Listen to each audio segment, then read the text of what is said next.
गंजाम जिला दिगपहंटी चिकिटी मुख्य रास्तार झाटीपिटिया ग्राम निकट में रविवार सकाळ प्राय 9 घंटा समय यात्रीवाही मिनी बस सहित एक सुकुआ बोझी पिकअप भ्यान मुहांमुही धक्का हेबारु एथिरे 31 जन आहत होइछन्ति। आहत मानकु प्रथमे दिगपहंटी गोष्ठी स्वास्थ्य केन्द्र में भर्ती करा जायतिला। गोष्ठी स्वास्थ्य केन्द्र में 8 डाक्तर नियुक्ति थिबा सत्वे केवल दंत चिकित्सक उपस्थित थिबारु दिगपहंटी एनएससी उपाध्यक्ष प्रतिनिधि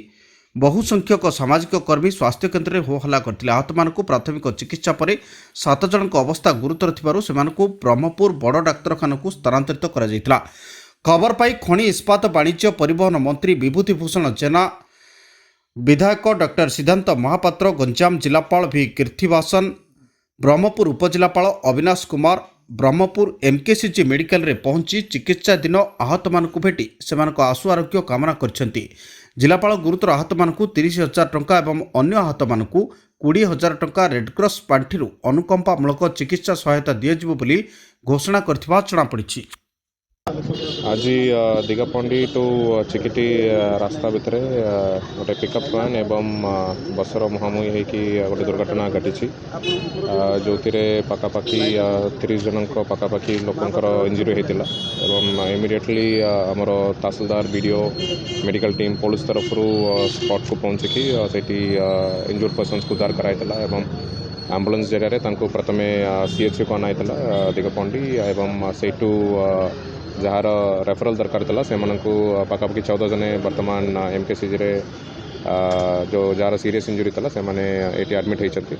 एमकेसीजी एंटायर टीम आगु अलर्ट होते आसला सांगे सांगे समस्त चिकित्सा आरंभ कर सर्जरी विभाग सबू प्रोफेसर आरंभ करके असिस्टेंट प्रोफेसर एंटायर टीम पूरा लगिकी जी पेशेंट अच्छे समस्त सेवार लगी एवं मानवर मंत्री स्त्रीलन मैन सर आसते समस्त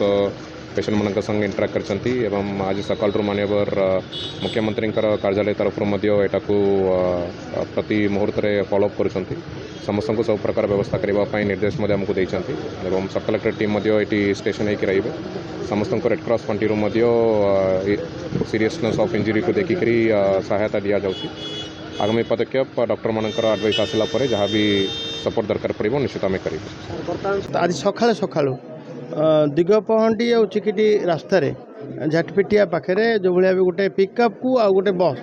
गोटे मिनी बस टी पिकअप सहित एक्सीडेंट होती से एक्सीडेंट जगह देखिले माने देखिली दृश्य अवर्णनीय।